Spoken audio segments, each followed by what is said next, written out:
Ed had some coins in his secret pocket.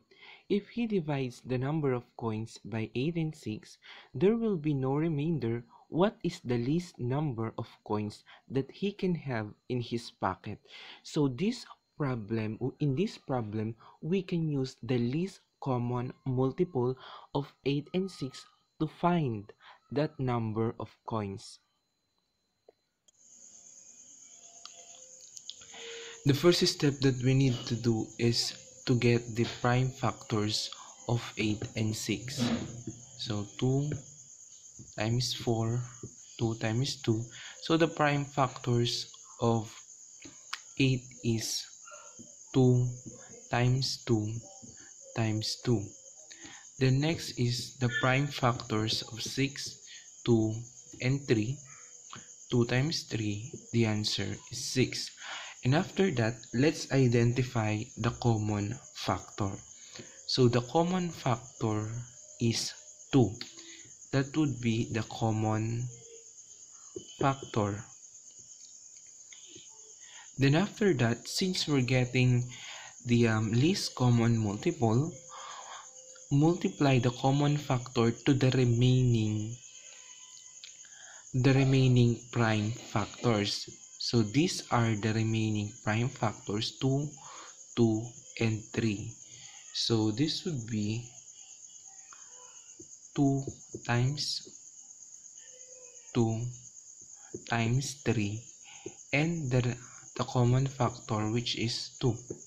So 2 times 2, 4 times 2, 8 times 3 is 24. So the least common multiple of 8 and 6 is LCM of 8 and 6 is 24.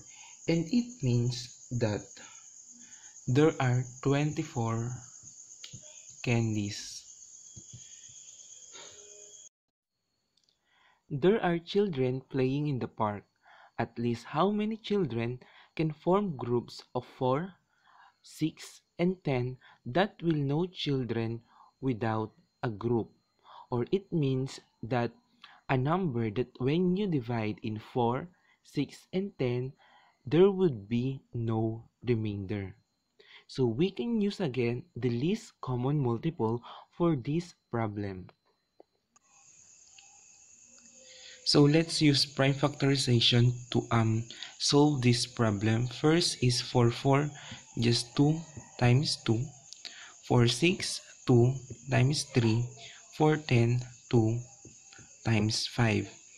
So the common factor is 2. This one. This is the common factor, which is 2. And the remaining factors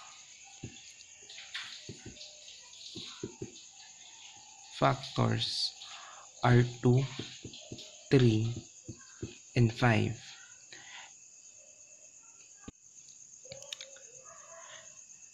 To get the least common multiple, just multiply the common factor and the remaining factors. 2 times 2 times 3 times 5, the answer is 60. So this is the least common multiple, the LCM of 4, 6, and 10. So it means that there are at least 60 children. For your activity, answer practice 1 to 6 on page 182. Write your solution on a sheet of paper.